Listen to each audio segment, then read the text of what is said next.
Assalamualaikum warahmatullahi wabarakatuh. Perkenalkan, nama saya Maldini, NIM 19059088. Pada video kali ini saya akan mempresentasikan hasil jawaban dari UAS saya, yaitu manajemen usaha kecil, yang mana soal dan jawabannya sebagai berikut.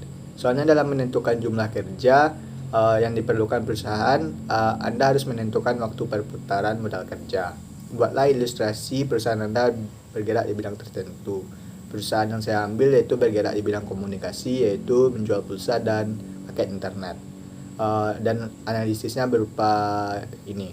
Yang pertama yaitu jelaskan mengapa permodalan memegang peranan penting bagi kesuksesan bisnis. Jawabannya adalah, hal ini dikarenakan modal merupakan dasar perusahaan untuk berkembang, sehingga memastikan keberadaannya kuat menopang performanya di masa depan. Modal baik dalam bentuk uang maupun hal lainnya merupakan bahan bakar bagi pengusaha untuk menjalankan usahanya. Jadi, modal memiliki peranan penting bagi kesuksesan suatu usaha atau suatu bisnis. Yang kedua yaitu jelaskan fungsi pokok yang harus dilakukan oleh manajemen keuangan.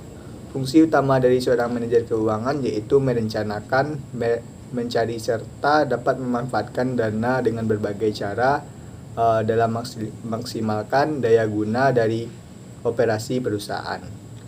Tentunya hal tersebut membutuhkan pengetahuan akan pasar uang serta dari mana modal akan diperoleh dan bagaimana keputusan yang tepat di bidang keuangan harus dibuat.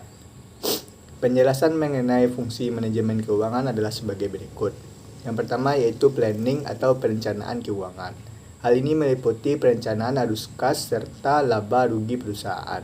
Selanjutnya yaitu budgeting atau anggaran, yaitu perencanaan penerimaan serta pengalokasian anggaran biaya secara efisien serta maksimalkan dana yang dimiliki oleh perusahaan.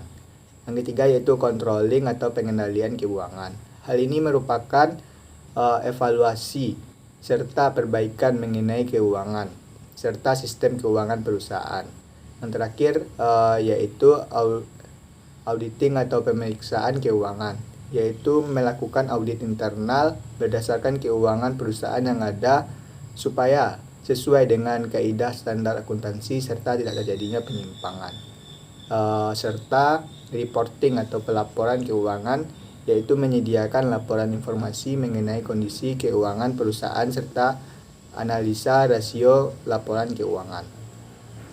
Pertanyaan yang ketiga yaitu kapankah fungsi menggunakan dana dinyatakan efektif dan efisien?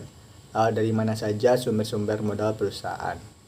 Dana dinyatakan efektif dan efisien jika modal digunakan untuk menjalankan bisnis atau perusahaan bisa efektif dalam menjalankan fungsinya, yaitu planning, evaluating, dan controlling. Dana bisa dikatakan efisien jika penggunaan dana bisa lebih sedikit digunakan dengan keuntungan atau laba yang didapatkan tetap atau bertambah.